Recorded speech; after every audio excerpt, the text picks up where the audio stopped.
سلام خاتاتل كمي كان لهم عبد اللهم سلام انت انا بسرعه لما اسالكم حاول لومون عندنا ستاتو يوحنس فرديناندو درا لا لا يسجمنا حدش ارستي حدش زعبا كابزا مصحف كي وصانا مالتي مقابلنا كل اقوات زي حسسنا سيدنا زلوا ارستا حلف نابلنا نتنكفل علينا أبنا يلومي زعبانا ملو تحسطونا مس ولفتات تأساسري أب ولفي فوكاس جبرة إلى كهلونا مالتي مهنياتو ولفي كاب عقدنا جميرو أب مسرح ستتنا أب معلوبنا أب زلنا يا معدات دما ملكعو غيرو زقسقسن يعني هيوتنا زبلاشون ننابرانا زنابلن كونتي مو أبزر السزي الهبو يبنا كن زتن حسابنا خنفس سنينا سنة كتصنعون عدل آتو يوحنس فرديناندو درار انقع حان منزقا انقع كالاي نالسكي حبعي جزي ترغبنا نايلوم رسنا أبول فتات زيتو قريب كم مبقسي نعد خلال سكا أب إرترا بحفشة أب تزمس أنا له عدتنا ولفس انتاي مس انتاي ولفتات كاخد كسل تسألوا غنتاي نيرو أب عادة تمليس كاقل قرب تذكرتات كندسس نتي مسول فست عسر نجرك كتذكر قلة هديك بقى راي سلمون أزي صبح التردي والفي أوش تهاجر أو تساهي على ملخاوي والفتات كنا بالكلنا زحات عينات كم ترى شاهي بون شجارة ماريوانا الكول أبنت أبتناي الكولاوي مستعمل مزينا الكولاو مستي أب هاجرنا نيرون كنبرني كن خمي كنا كلنا أب كتماتات زلوا عينت مستي مناوي مستي كم بعد مسكين وبزي أرى زي أرك زمان فنيلي بروديوس غبرو وبزي أوراد أمر عادات يري كاب حليف تبهلاو منو سبك كم عموخم كم هبتو دي أوراي بفلاي أمر عادي حسابنا بحزن متصيلنا ابنت نسألو سوالو تسواو استفلالي قادنا نقول أتي من البعض أبت بهرات من حرمتنا أتي تجرز بعد الرأي بعد من ساحلك فلاي ساحل دي باركا أبتي ناي مستاي يلا قلت بهر كل كلو حبشاوي دابل من عمراي ورا ساحل سنتاي يلا معناتها يقول من حبشاو أهلي حجي المز الكتمات أباي كتمات أسمرا أبا على أسمرا فلو وتاتاي ناي سخرانات معناتها يقول وعلى سبعات سبعة حمشتان بل سبعة مليون كثير ومليون سكويرز بحالالو وتاتاتالو فري مستي زلو كما يغن إذا مستي نمحدرة نتعنان تباين نايتيز بإرترا أبزخنا حدينا مستان دحر بزيح وهاجر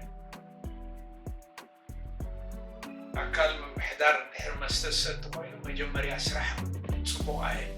كايني كال آي زي corruption محدار كزي خون مالتي سالساي مستي مش بزحي فلاي سموتي بزحي سركي يبزحي كبو يبزحي يبدل تسمي حقرات نيرا بدرجة أبنت أبروسيا فودكا ببزحي يبلي راحي نهر السوفيت يونيون كحو عنو كله يلسن زبالي بزي ጎርብሾስ ስርዓት ዘውደቐ ማለት እዩ የሰን ፍሉጥ ሰኽራኒ ሕጂ ኣብ ትንተና ዓሚቕ ኣይንኣቱ ከመይ ሰራዊትና ከመይ እዮም እቶም ጀነራላት ከመይ ትጠባዮም ኩላህና ነናትና ኣረኣያ ኣለና ሕጂ ካልኣይ ሕቶን ፅቡቕ ዝሓትካዮ ኣብ ጎረቤት ሃገር ንስደት ሱዳን ኢትዮጵያ ወይ ድሕሪ ኣብቲ ክልል ትግራይ ካብኡ ዓብዩ ኸ ኣዲስ ኣበባ ክኾልፈካ ኣቶ ዮሃንስ እንታይ ክንገብር ዘልየ ኣብ ኤርትራ ዘለው ወልፍታት እቶም ጎረቤት ሃገራት ክንመጽእ ኢና ኣብ ኤርትራ ሕጂ ሓደ እዚ ከም ዘለዓልካዮ እዚ ኣብ ኤርትራ እውን ዝፈሪ ኣረቂ ነቢት እዚኦም ከም ባህል እውን ኣብ ገዛ ዝቦ ሕጂ ቢራ ፈሪ እንዲሁ ኤርትራ ብዙሕ ከም ባህል ገዛውቲ ኣይኮነን ኣብ ኣባያተ መስተ ውሕዳት ስተረቤታት እዮም ኣብ ገዛ ዝሕዝዎ ኣረቂ ግን ከም ፀበልሲ ኣብ ገዛ ንዕዞ ኢና ንእሽተይ ደኹበካ ሓንቲ ናይ ንፋስ ናይ ገለነት ጉንፋኣለን ናይ ሰዓል እናበልካሲ ኣሎቲ ኣብ ገዛ ኣሎ ሕጂ እዚኦም ሒዝካዮም ማዕረ ናበይ ክወስደካ ደልየ እዚ ሽጋራ ትንባኾ እቲ ኣብ ዓድናሲ ዘሎ ዓይነት ወልፍታት ቡን ሻሂ ኢልካ ወልፊዩ ብዙሕ ጉድኣቱ ግን ውሕድ በለይ ወልቀ ሰባት እምበር ማሕበረሰብ ኣይኮነን ሽጋራን ትንባኾን ዓብይ ጉድኣት ኣለዎ ንኣብነት ሽጋራ ነትክኾ ኣብ ሳልሳይ ዓለም ኣብ ቀዳማይ ዓለም ዛቱ ምስ ዘሎ በዓል ካናዳ ካብ ሽጋራ ትሰትብ ቅድሚ ሰብ ማሪዋና እንተሰቲኻ ብዙሕ ተቐባልነት ኣሎ ኣብነት ኣብ ዓድና ዘለዎ ወልፍታት እቲ መስተ ጠቕሲለ ነይረ በብዓይነቱ ግን ኣብ ከተማታት ይኹን ወላ ክሳብ ኣብ ገጠራት ክልተ ኣለዋ ወልፍታት ክንፈልጠን ዘለና ቀዳማይ ሽጋራ ካልኣይ ትንባኾ እዩ ትንባኾ ምስ ዝስራሕ ቃልሲ ኣብ ሜዳ ኤርትራ ኩሉ ዳርጋ ትንባኾ ይወስድ ነይሩ ተጋዳላ ይኹን ወላ ትከባር ቀደም ኣብ ውሱን ቦታታት ናይ ባርካ ነይሩ ይሁን በዚ ፅንዓ ደግለ ትንባኾ ይወስድዮም ብመጠኑ ሕጂ ወደ ሓማሪ ዝተፈላለዩ ትንባኾታት ደረጃ ኣለዎ ሱዳን ምስኣተና ቦቱ እዩ ኣብ በዓል ኤርትራ ኣብ ሱዳን ግን ሕጂ ናይ ትንባኾ ንጥዕና መጀመርያ ናይ ደም ብዝሒ የምፅእ ካልኣይ ናይ ኣፍ ካንሰር የምፅእ ስነናትካ የበላሽዎ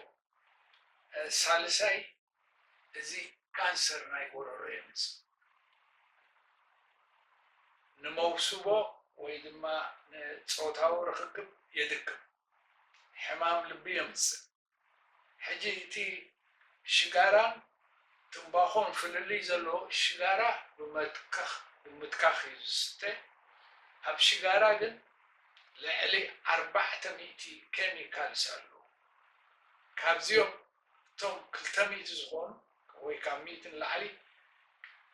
ዝተፈላለዩ ዓይነት ካንሰር የምፅኡ ናይ ትንባኾ ነገር እቲ ሰብ ምስ ወሰዶ ኣኽታ ውፅኡ መሬት የበላሹ ንሸውሃት ናይ ሰብ ዘዕግብ ፅዩፍ ዝኾነ ስራሕ ይበዝሕ ኣሎ ጡፍ ምባል ጡፍ ምስ ተባህለ ገሊኡ ቁሩብ ሓሙሽተ ገይሩ ጡፍ መበል ኣለዎ ግን ፀይፊ ንገዛ ርእሱ 2-3 ኮፍ ኢልካ ትንባኾ ሰቲኻ ድሓር ትተብል ኣብ ደገ እውን እዚ ናይ በዓል ሆላንድ ኮፐንሃገን ዝብሎ ዝወስዱ ኣለዉ ሕጂ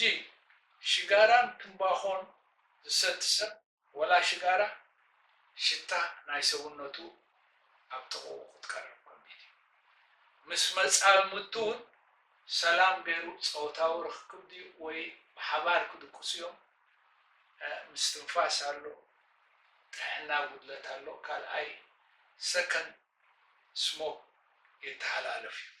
ሕጂ እቲ ነገር ብዙሕ እንድዩ ኣብዚ መፅሓፍ እውን ተጠቒሱ ኣሎ ትንባኾን ሽጋራን እንታይ ጉድኣት የምፅኡልና ንጥዕናና ድዩ ንኣከባቢና ድዩ ንባጀትና ድዩ ኣብነት ኣብ ሽጋራ ትጠርፍ ሕጂ ብዛ ዓዲ ካብቲ ክቆፃፀርዎ ዝገበሩ ሓደ ባኮ ወይ ድማ ን10 ሽጋራ ክቡር እዩ ንምቁፅፃር እዩ እቲ ክፍለጥ ዘለዎ ኸ ኣብዚ ምዕቡል ዓዲ ወዲ 18 ዓመት ምስ ኮነ እዩ ከይዱ ኣብ ድኳን ሽጋራ ዝገዝእ ኣብ ዓድና ዘሎ ይመስለኒ ወዲ 18 ዓመት ምስ ሓለፈ ወይ ኣብ ገሊኡ ፕሮቪንስስ 21 ዓመት ምስ ገበረ ኣብ ባርካ ኣቱ ይኽእል እዚ ሎዚ ብዓድና የሎን ብኣንፃሩ ሕጂ ክጠቅስ ኣብ ደገ ባራት ኤርትራውያን ዝውንንዎ እቲ ከርፊዩ ኣሎ ናይቲ ኣብነት ኣብ ካናዳ ድሕሪ ሰዓት 2 መስተ ምቕዳሕ ይኽልከል እዩ ሕጂ ንመኽሰብ ኢሎም ኣዝዮም ስተ እዩ ዝብልሉ እዚ ሳዕቤናት እዚ ከም ኣብ በዓል ካልጋሪ ካናዳ ሕጂ ኣነ እዚ ጉዳይ እዚ መፅናዕቲ ስለ ዘሎ ኣብ ውሽጢ ባር ኮይኖም ክሰትዩ ከለዉ ዝተባእሱ መንእሰያት ልዕሊ 2 ዝተቐትልሉ ኣብ ሰዓት ናፍነነት ሄዶም ማለት እዩ ሕጂ ኣብቲ ናይ ዓድና ናይ ብዚ ዝተኣሳሰረን እዩ ሱዳን መፅኡ ወድ ዓማሪ ዝበሃል ዝብልቶ ንዑኽሰት እዩ ክቕፅል እዩ ዓረግ ዝበሃል ኣሎ ሱዳን ኣብ በዓል ዳንካልያ እውን ኣሎ ብዚ ከባቢ ቁርደት እውን ኣሎ ሕጂ እቲ መስተ ዓለም ለኻዊ እቲ ሽጋራን ትንባኾን ከዓ ዓለም ለኻዊ ግን ምስ ሽጋራን ትንባኾን መስተ ኣይተሓወስ ስለዚ እዚ ካብቲ መፅሓፍ ዝጠቆሰ ክንዛረበሉ ኢና ኻ ብሰፊሕ እንታይ ንዓዲ ክመልሰካ ፀኒሐ እንታይ እያ ክገብር ደልየ ኣብ ዓድናቶም ወልፊ ደረት የብሉን እንዲ ቀረብ እንተልዩሲ ወልፊ ደረት የብሉን ሕጂ እቶም ብብዝሒ ኣብ ዓዲ ዝረኣዩ ትንባኾ ሽጋራ ኮይኑ መስተ ከዓ ከምኡ እቲ ኣብ ኤርትራ ዝፈሪ መስተ ሓደሓደ ኣብ ደገ ዝኣቱ መስተ እውን ኣይሰኣንን ኣብ ኣልኮላዊ መስተ ማለት እዩ ሕጂ ክንቅፅል እምበር ካብ ኤርትራ ስደት ይምፅእ ናብዚ ካብ ኤርትራ ክወፅእ ከሎ ሕጂ ዝበዝሐ ሰብ ኤዘር ንሱዳን እዩ ዝመፅእ ወይ ከዓ ንኢትዮጵያ እዩ ዝመፅእ ብባሕሪ ዝወፅእ ውሑድ እዩ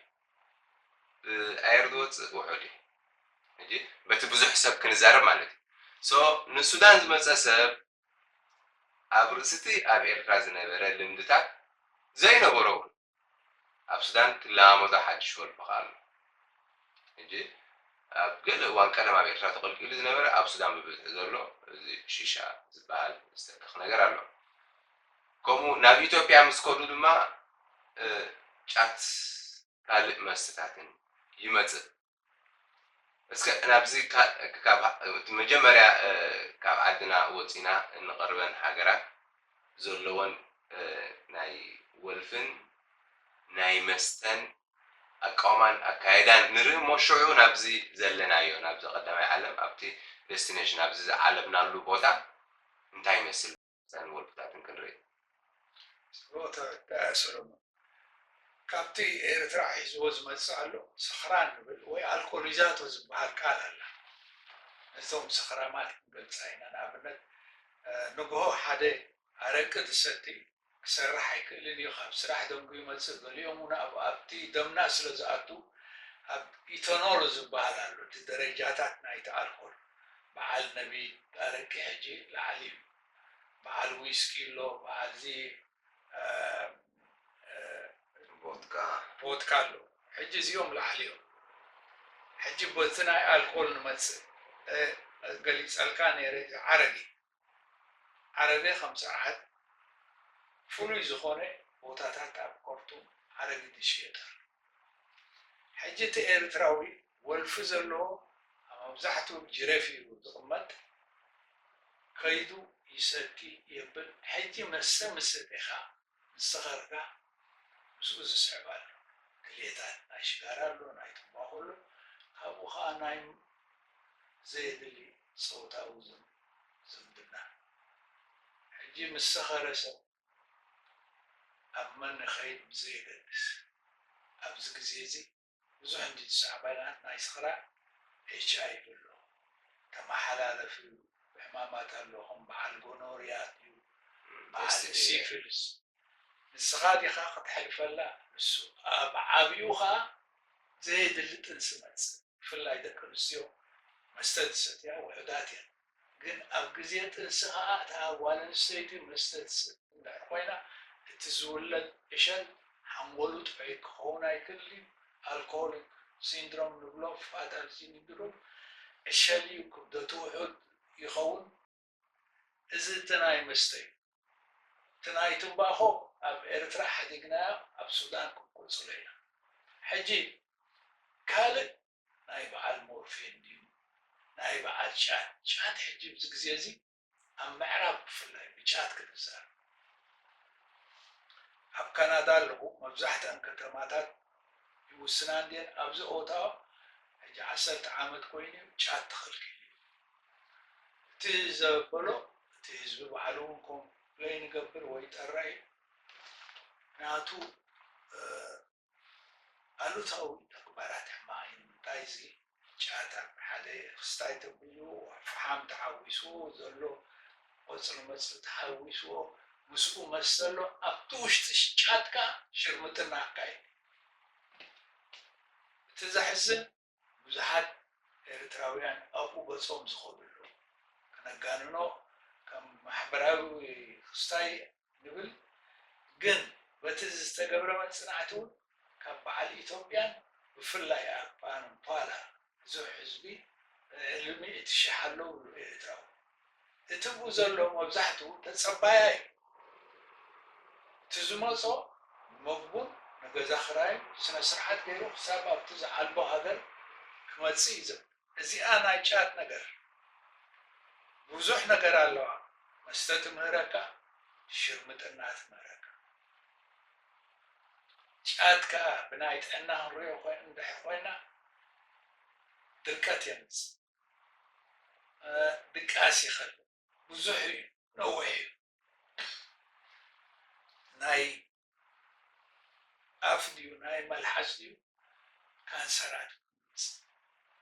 جات غيرنا لنا الكول غيرنا لنا حجي الكول جاتن مسيوم نابنت كندا نبل منسان توم تسمعوا زلهم ما بتكبابي زي منقصة سماء يكوني جهنم ساتها يكوني إذا هذا زي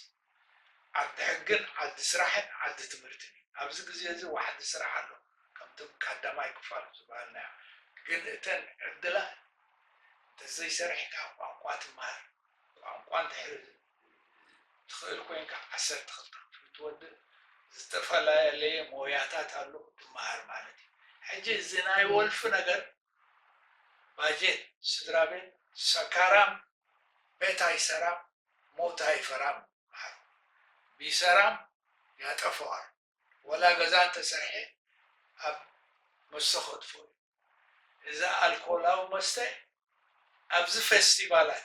جيت حقق نزار بينا جنون زخونا ناي مستي نقرات عنه نمانسي أبنتا يكونن ندتات أبنتا يكونن بحافة شاخة الزارب قويو يتنقى يعني إنت فستيفالات قل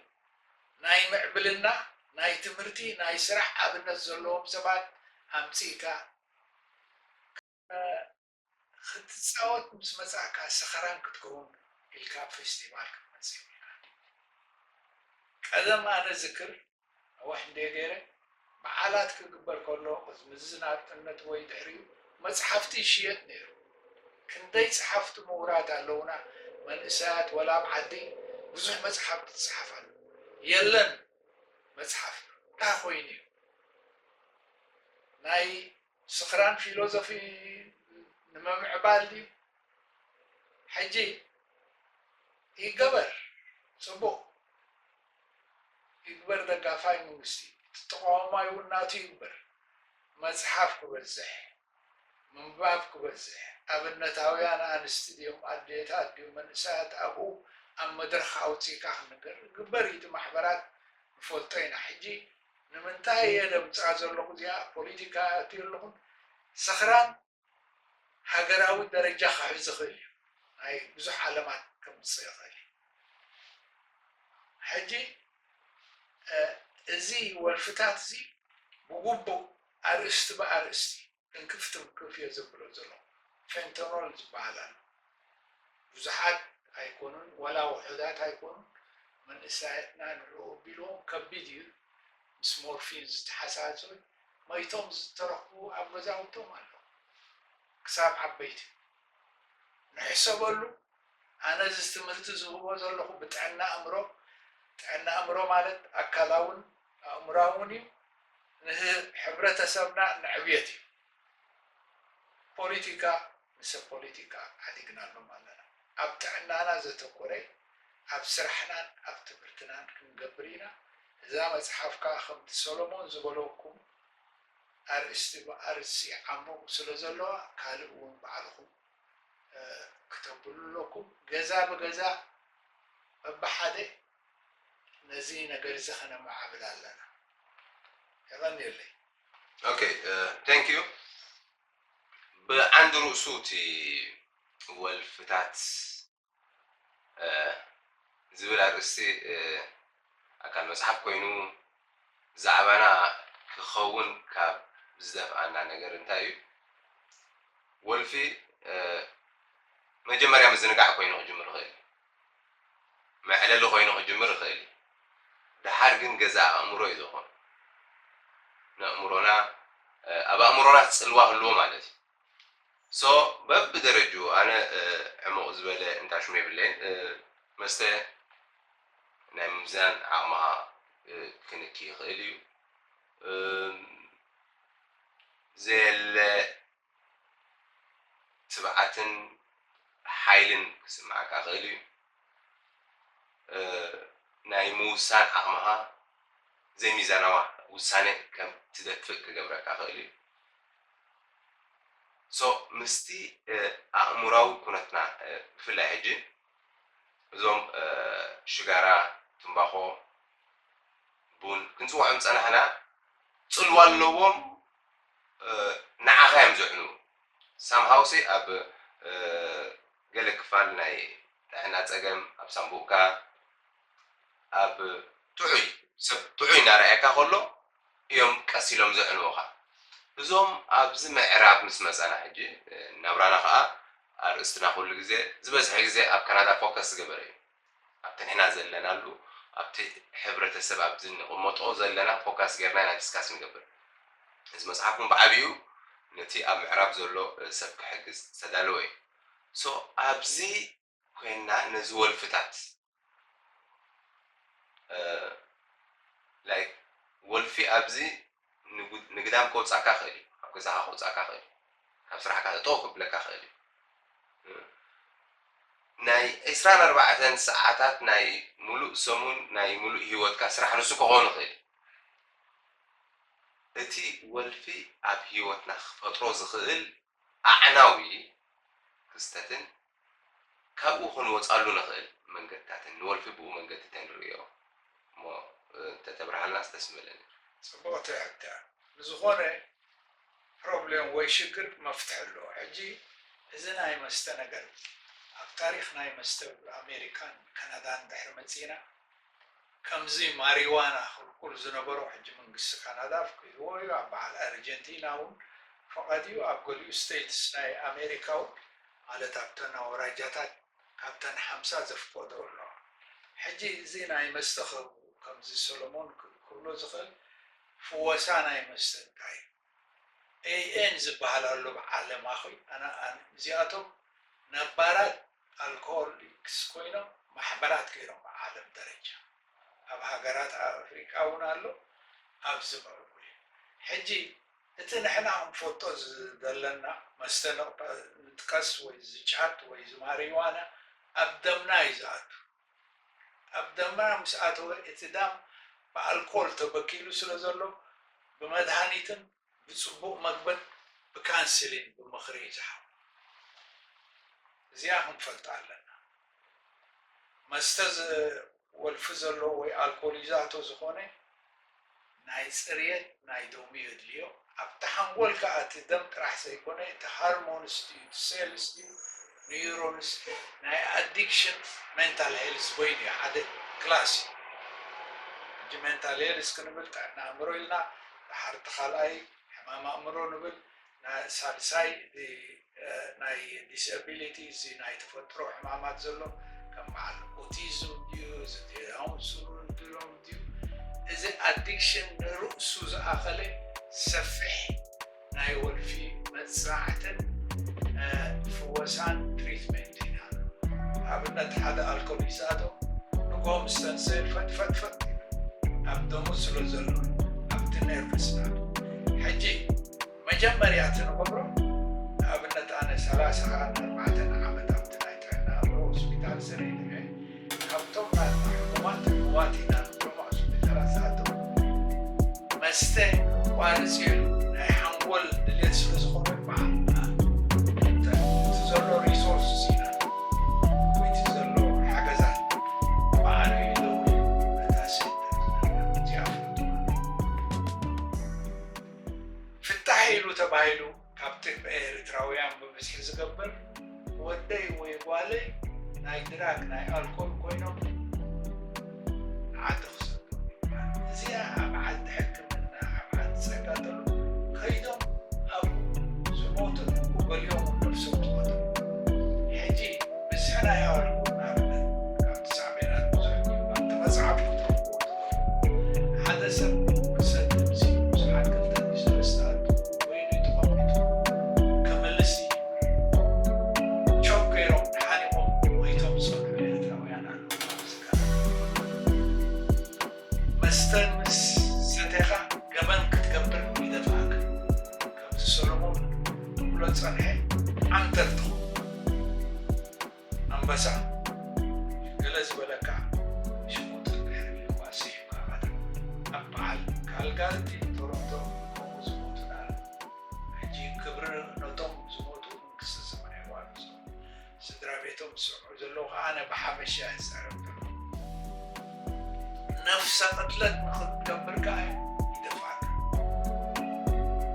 ስለዚ ንጠቐመሉ ነቲ መሳለጢ ወይ ነቲ ፀጋታት ክኢላታት ኣለዉና ምሁራት ኣለዉና ብዘይገድስ ቁፅሮም ክንደዮም እቲ ዘሎ ንኣብነት ካብቲ ጌጋ ዝግበር ጥምቀት ብብዙሕ ይግበር ኣሎ ኣብዚ ዳያስፖራ ገሊኡ ጥምቀት ካብ መርዓ ንላዕሊ እዩ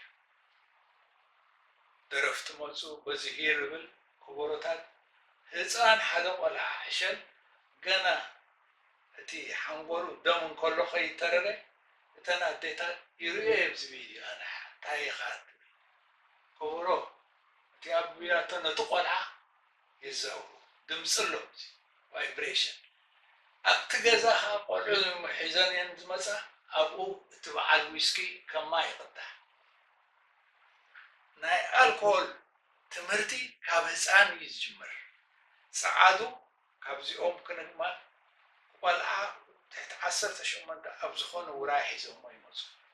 ሓበሻ ግን ምስ ዘለዎም ክሳድ በዚ መስተ ስተ በቲ ደገ ውፅኢካ ሽጋራ ኣብኡ እቶም መንእሰያት ከዓ ክንደይ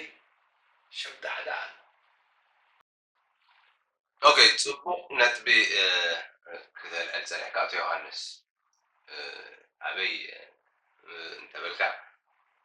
ውራያትና ንደቅና መጀመርያ ክኸድዎ ዘለዎም መንገዲ ዝተባህልና ኢና ከምዚ ክትብሎ ፀናሕካ ናብ ውራያት ኤክስፖዝ ንገብሮም ኣብ ገዛ ዝሕዞም የለን ክትሕወስ ትደሊ ኢኻ ደቅኻ ሒዝካ ትኸይድ ግን ኢንዳይሬክትሊ ከዓ በቲ ሓደ መንገዲ ክትሪኦ ከለካ ኣብኡ ነፃ ናይ መስተ ኣገልግሎት ንዓበይቲ ክሰትዩ ኤክስፖዝ ዝኾኑሎም ማለት ኢንዳይሬክትሊ ቆርበት ብርሑሱ ቆልዓ ብንኡሱ ሕጂ መስተ ኣይስተን እዩ እናበልካዮ ንወደኻ ቆቢልካ ክሰቲ ዝርአካ እንተኮይኑ ሓጢኣት ኣይኮነን ስተ እዩ ኢኻ ትብሎ ዘለካ ኣፍካ እዩ ኣይስተን ዝብሎ ዘሎ እምበር ተግባርካ ፀገም የብሉን ክስተት ትኽእል ኢኻ ትብሎ ኣለኻ ሽጋራ ንጥዕና ጎዳኢ እዩ እናበልካዮ ኣብ ቅድሚ ውላድካ ሽጋራ ትስሕብ ተኾንካ ፀገም ከም ዘይብሉ ተረድኦ ኣለኻ ማለት እዩ ስለዚ ሽጋራ ናይ ዘይምስታይ ኣብነት ክትኮኖ ይትኽእል ኢኻ መስተ ናይ ዘይምስታይ ኣብነት ክትኮኖ ይትኽእል ኢኻ ኣብቲ ውራያት ተርፍኒ ግን ኣብ ከምዚ ክተልዕሎ ፀናሕካ ጥምቀት ንመርዓ ገፁ ተተቐሪቡ ሓሳብ ንኣምነሉ ነገር ክህልወና ኣለዎ ማለት እዩ ስለ ደቅና ስለ ናብራና ስለ ህይወትና ንኣምነሉ ነገር ክህልወና ኣለዎ ብገለ ደረጃ ንኸይድና ናይ ሴሌብሬሽን እናኾና ምስከድና እንታይ ሽሙ ክንገብር ንኽእል ኢና ዓመት ቆልዓ ሰብ ከምኡ ዓብ ውራይ ገይሩ ከብዕሎ ኽእል እዩ ፀኒሑ ኣብ 6 ወርሒ ናይ 6 ወርሑ ናይ ቆልዓ ክብዕል ተጀሚሩ ደቅኻ ሒዝካ ሴሌብሬት ክትገብር ትኽእል ኢኻ ትኸይድ ኢኻ እንታይ ክብል እየ ዘልየ እቲ ዘየድሊ ነገር ዘየድሊ ንደቅና ዝሃሲ ውራያት ክመፅእ ከሎ ክንተርፍ እውን ይግባአና እዩ ሓደና ቆልዑ ሒዙ ተሪፉ ሓደ በፂሑ ክመፅእ ይግባአና እዩ ኣብቲ ማሕበራዊ ጉዳያት ኣብቲ ውራያት በዚ መንገዲ ተረኣናያ ፅቡቕ እዩ ሓንቲ ነጥቢ ግን ዘርአልካያ ቁሩብ ከዓ ነፅር ክተብላ ዝደለኹ ነጥብላ ኣብ ስራሕ ከለና ሲልካ ሓደ ሰብ መስተ ክገድፍ እንተደልዩ ወልፊ ክገድፍ እንተደልዩ ባዕሉ ብወለንቱ ኣነስ ክገድፍ ደልየ ኣለኹ ክብል ኣለዎ ክድውል ኣለዎ ብሰንተር ሽዑ እዩ ሓገዝ ዝረክብ ሕጂ ኣባና ኣብቲ ሕብረተሰብና ክሪኦ ከለኹ ናይ ብሓቂ ዓባይ ነጥቢ እያ ብግዴታ ብምሕራም ክገድፍ ኣይትኽእልና ሓደ ሰብ ክገድፎ ዘይተዳለወ መስተ ኣብ መስተ ዘይብሉ ተሰደድካ እዩ ንዓዲ ተሰደድካ መስተ ክረክብኒ እዩ ኢልካ ዝበኣሰብ ካልእ ዲፕሬሽንን ናይ ኣእምሮ ነውፅን ክኣቱ ክእል እዩ ኩሉ ግዜ ካብ ወልፊ ክነገላግሎ ንሓደ ሰብ ላይክ ኮንስሊንግ ክንጅምር ኣለና መስለኒ ሕጂ ኢንሼት መበገሲ እስከ ሓደ ሰብ ካብ ወልፍታት ንክወፅእ እንታይ ተተባብዕ እንታይ ስቴፕስ ተወሰደ ይሓይሽ ባዕሉ ዝገብረሎ ኣከባቢኡ ካ ዝሕግዘሎ ሓደ ሰኽራን ሰብ እታ ሕጂ ብዛዕባ ኣልኮል ክንዛረብ ከለና እቶም ወልፊ ናይ ኣልኮል ዘለዎም ሕጂ ፕሮባብሊ ንዓይ ንዓኻን ይፀርፉን ኣለዎ ኣብቲ ጠባያት ዝረአ ማለት እዩ ግን ኣብ ክልተ ከፍለ እዚ ናይ ቆልዑ ኣብነትኩም ከውነሉ ኢልና ጥምቀት ንርእዮ ኣብ ዩትዩብ ወፅእ ክንደይ ክዳውንቲ ይኽደን እንታይ ድዩ ዙርያታት ድዩ ይረአ እታ ወላዲት ነቲ ቆልዓ ኣብ ማሕዘል ገይራ ተኣቱ ይስዕስዓ ብከባቢያ ሕጂ እቲ ሙዚቃ እቲ ቫይብሬሽን ርእሱ ንርእስና ከም ዓበይቲ ምሽ ንፀሎ እቲ ቆልዓ ግን ምሰድዩ ከሎ ደቂሱ እዩ ዘሎ ካብቶም ኣብቲ ሕቑፊ እቲ ማሕዘልና ድዮም ዘለዉ ትርዮም ኢኻ ሕጂ ምስቲ ሽታ ኣሎ ናይ ሰብ ኩሉ ኣሎ እታ ነጥቢ ነምፃእከያ ንኣብነት መፍትሒ ኣለዎ እንድዩ ንኩሉ እንድሕሪ ብሓቂ እቶም ሰብ ውድራይ ገለ ኣዴታት ሓዙቶን ድዮም ቤተሰቦም ኣብ ፍሉይ ዝኾነ ዓበይቲ ሆላት እዮም ዝካረዩ ሆቴላት ፍሉይ ዝኾነ ከዓ ናይ ቆልዑ ጌርካ ፒሳ ዲኻ ጌርካ ኬክ ዲኻ ጌርካ ንሶም ዝንዳናቅኦም ንሓደ ቆልዓኻ ካብ ህያብ ትቦ ምስኡ ኮፍ ኢልካ ክተንብብ ምስኡ ፍቅሪ ክትቦ ይትዛዕበየ ፀጋ ንዕኡ ሕጂ እዚ ናይ ወልፊ ሽግራት ስቴፕስ ኣለዎ ከም ስርዓት ትምህርቲ ኣለዎ እቲ ካንሰሊንግ ትቦ ሕጂ ንኣብነት ንገሊኦም ናይ ግድን ኣብ ገሊኡ ዝኽፈለሎ እንድዩ ሴንተርስ ናይ ግድን ከብል የብሉን ክድውል ሬሪ ግን እቶም ኣሴስ ዝገብሩ መብዛሕትኦም ሓካይ ወይ ሳይኮሎጂስትስ ወይ ሶሻል ወርከርስ እዩ ኣቐዲሙ እቲ ሰብ መድሃኒት ክወስድ ኣለዎ ከም ተቐድም ዝበልክዎ እዚ ብናይ ወልፊ ኩነታት ብዙሕ ንዛረበሉ በዓልና እቲ ናይ ኣልኮል ይኹን ናይ ድራግ ይኹን ካልእ እውን ከመይ ገይሩ ሓደ ካብዚ ወልፊ እዚ ኢና ነቲ ሰውነቱ ወይስ ነቲ ኣእምርኡ ሓራይ ውፅኦ ንዝብል ሰፊሕ እዩ ካብ ሰብ ናብ ሰብ ይፈላለ ግን እቲ ቀንዲ እንታይ እዩ ወላ እውን እቶም ባዕሎም ነቲ ቴሌፎን ኣልዒሎም ነቲ ሕክምና ናይ ወልፊ ዘሎ ድርጅት እንተዘይረኸቡ ዝተፈላለየ ምክርታት ዝወሃብ ኣሎ ዝተፈላለየ እዚ ቴራፒ ንብሎ ብቋንቋ እንግሊዝ ሰፊሕ ዝኾነ ጅምር መጀመርያ ነቲ ወኒ ናይቲ ሰብ ታሪክ ሂወቱ ሰንኪ መስተ ሽጋራ ማሪዋና ድዩ ሓሺሽ ድዩ ጫት ድዩ እንታይ ሓደጋ ዘለዎ ንሓትት ገሊኦም ምናልባት መስተ ሰትዮም ማኪና ዘዊሮም ኣብ ሓደጋ ዝኣተውሉ እሱ ጥራሕ ዘይኮነ ሰብ ዝቐተሉሉ ገሊኦም ደቂ ኣንስትዮ ዝዓመፁሉ ወልፊ ክብሉ ካብ ሰበይቶም ድዩ ቤተሰቦም ኣብ ልቓሕ ዝኣተውሉ ገሊኦም ኣብ ባንክራፕሲ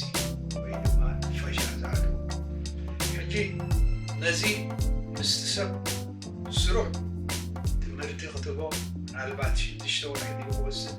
ዓመት ክወስድ በብመዓልቱ ተብሎ ከምቲ ናቱ ተመክሮ ዘለዎም ሰባት ከዓ ግሩፕስ ኣሎ ወይ ማሕበራት ይብል ሕጂ እተን ናይ ወልፊ ዝከታተላ ገሊአን እውን ብክልቲኡ ወልፊ ዘለዎ ዓቕሞን መስተ እናሃባ ከመይ ገይረን ኣብ ዕግበት ኣትየን ነቲ ናይ ሓንጎሉ ድዩ ናይ ደሙ ድዩ ካልኦት ህዋሳት ሃርሞንስ ድዩ የዕርዮ ማለት እዩ ሕጂ ሙሉእ ትምህርትን ሕክምናን መድሃኒት ምኽሪ እቲ ኣከባቢ እቲ መጀመርያ ክብሎ ዝደሊ ሓደ ወልፊ ናይ መስተ ጠጠው ክብል እንድሕር ኮይኑ ምስኡ ዝኸይድ ከም በዓል ሽጋራ ኣሎ ትንባኹሉ ምስ ሰታያት ክበኣስ ዘይኮነስ ካብኦም ክርሕቕ ኣሎ ሓደ ሰብ ብፍላይ ብሓበሻና ወይ ኤርትራውያን ከሎ ዝርአ ኣብ ገዛኻ መስተ ክትሕዝ ይብልካ ቀዳማይ ምርሒ ኣብ ኤሮፓን ካናዳን ኣሜሪካን ምስ ዝመፃእናዮ ቦታታት በዓል ሱዳን ድዩ ኢትዮጵያ ሕጂ ካብዚ ካምፓላ ብዙሕ መፅእ ገሊኡ እውን ካብ ጅኑብ ሱዳን ዝመፅእ ኣሎ ወላ በዓልቲ ኣንጎላ ዛምቢያ እውን ኣብ ገዛኻ መስተ መሓዝ ጠርሙዝ ዊስኪ ድዩ ቢራ ድዩ እዚ ወልፈኛ እዩ ዝገብረካ መጀመርያ ሲንግል እንድሕር ኮንካ ወይ ንበይንኻ ብሕትውና ስለ ዘለ መዘናግዒ ኢልካ ሓንቲ ነቢት ኩባያ ክሰቲ ኢኻ እታ ሓንቲ ካልኣይ ትኽትወል ሕጂ ጥዑያት ኣዕርኹት ምግባር ኣብ ዝከኣል መጠን ኣብቲ ግዜ ሕክምናውን ምኽራውን ትወስደሉ ምስ ዝሰትዩ ሰባት ኮፍ ክትብል የብልካን እቲ ሽጋራን ትንባኾን እውን እናጉደልካዮ ኢኻ ትከይድ ሕጂ ክንዓፅዎ ምኽሪ ሕክምና ኣከባቢኻ ምቁፅፃር ፅቡቕ ጠባያትካ ምፍራይ ምንባብ ናይ ግድን መፅሓፍ ሙሉእ ተንብብ ኣይኮንካን ከምቲ ዓቕምኻ ስፖርት ምግባር ወክ ምግባር ምዝዋር ጠባይ ናይ ወልፊ ከተቀይር ከለኻ ገለ ሓደ ዓይነት ጠባይ ክትሕዝ ኣለካ ኣወንታዊ ዝኾነ በዚ ብዙሓት ሰባት በዚ ኣገባብ ዝተጠቕሙ ክሳብ ኤርትራውያን ኣሕዋትና ኣለዉ ወልፊ ኣስተሓዲቦም እንደገና ሂወቶም ጀሚሮም ምስ ሓዳሮም ባስንተሮም ተዓሪፎም ዝኸዱ ፅሉይ ስራሕ ዝሰሪሖም ዝኣትዉ ስለዚ ብኩሉ መፍትሒ ኣለዎ ናይ ወልፍታት ሽግር ከዓ ዓለም ለኻዊ ስለ ዝኾነ ብምኽሪ ብሕክምና ብኣከባቢ ክንገቶ ዝግባአና ይቐኒየለይ ሎሚ በዚ ኣርእስቲ እዚ ዝሃብናዮ ገለ ትምህርቲ ሓበሬታ ተቐቢሉ ዝኾኑ ተስፋ ገብር ብሰፊሑ ከዓ ክትንብቡን ዝተፈላለየ ዩቲዩብ ወይ ካልኦት ክኢላታት ሪኢኹም ሂወትኩም ሂወት ኣከባቢኩም ክትዕርዩ ይምሕፀን ይቐኒየለይ يغنيلنا أتو يوهانس فرديناندو درار ناي بحكي أبيت كادولو ورقص درجة تشاركيز بهالمثلالو من الوقت زي نيشي كاب جزيخا وسيدنا إن جبرو قليل يمثل خوني لو ما هنريا خلنا مس جزء دحر جزء موكسي كندل خلنا جن عبر ريسورسز لازم نزيد أكل ريسورسز كوفا بيلنا تزرعلنا كم سنة كنحزو بعدين يوين كاجتي حاصل سواء بالبي كمسكنا كافتو كورة تقاتلتنا ألالنا بزح نيرو كن أي تودن كن حتى ندلي بزح حلو انت خونه زلنا جزء دما يدرتنا إيمو نلومي زلنا مدب أبزي كن عاتينا أبزي رستي بفلاي مستعنا أمره متأسسار زلو بفلاي مسمويو أب متأسسار زلو كدساس تدليو أستنزعبان انتليو أكومنت كدفولنا كماد لاينتو بفلاي أجدستني بلوم كركبو خلو مساعتو يوهانس كم اندقنا تراخيبنا بخالق فيديو كن مساكمينا كومنت كدفولنا إذا اتريقوا فيديو هادما حاجازي لكم تحسبوا تخيمكم بليس نخلو السبات كحجز شير قبروا سبسكرايب زي قبركم تليهم سبسكرايب بمقبار أبالات إذا channel سيدرا بيت channel تكونوا نعدمكم كمون نزي فيديو لايك نحبكم أتابعونا بسترفة بخالق فيديو سامن الرخب بزلنايو سلام وسناي سناي كناي